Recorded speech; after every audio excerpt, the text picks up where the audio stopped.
Hello again, and welcome back to our series on why we go to church. Today we're going to walk through some of the biblical guidelines for how we are to determine how we are to gather for our public gatherings of worship.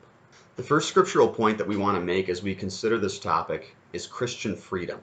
In the Old Testament, as we saw, God laid out some very specific ways that he wanted his people to worship him when they publicly gathered. Today, in the New Testament era, we are no longer bound by those rules. Instead, we have freedom to choose in a lot of these things. We see that very clearly as we read in Galatians chapter 5, verse 1, where it says, "It is for freedom that Christ has set you free, set us free. Stand firm then, and do not let yourselves be burdened again by a yoke of slavery." Similarly, we read in Colossians chapter 2, verses 16 and 17, "Therefore, do not let anyone judge you by what you eat or drink, or with regard to a religious festival, a new moon celebration, or a Sabbath day. These are a shadow of the things that were to come. The reality, however, is found in Christ." So very clearly, God has given us freedom in the New Testament times. He's treating us as adults. He's not holding us by the hand and showing us specifically how to do with these things.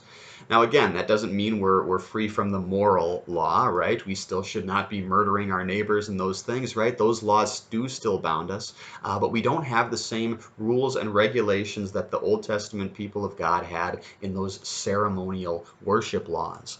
Now, just because we have freedom, that doesn't mean we should just do whatever we want. We do still want to use our wisdom. We want to use our understanding for how we do those things. For example, if we want to have murder as part of our public worship, again, that would be immoral, right? That would be against God's law. That we are not free to do that kind of thing in public worship. But let's also talk about wisdom. Right? God gives us wisdom. He gives us reason. And so we can use that as we pick those things that we're going to do and pick those things that will be wiser for us, that will be beneficial for us.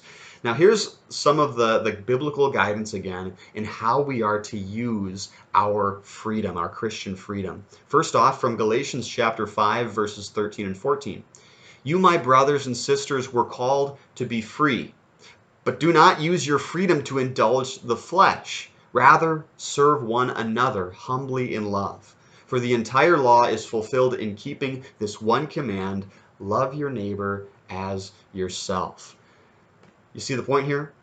God has given us freedom, but the purpose of our freedom is not that I get whatever I want. The purpose of our freedom is that I can be a benefit to you and that you can be a benefit to your neighbor, right? So this is the reason that God has set us free. It's so that we can show love to each other. It's so that we can be a blessing to the people around us. And so if you're ever in a situation where maybe you're at your church and you're discussing how you're going to do your public worship, or you're going to discuss a change, the goal should not be you getting what you want. The goal should be doing what is best for others, doing what will build your fellow believers up. That is what we are to use our Christian freedom for. That's all for this video. Catch us next time, where we'll continue again looking at these biblical guidelines that God has given us for our public worship.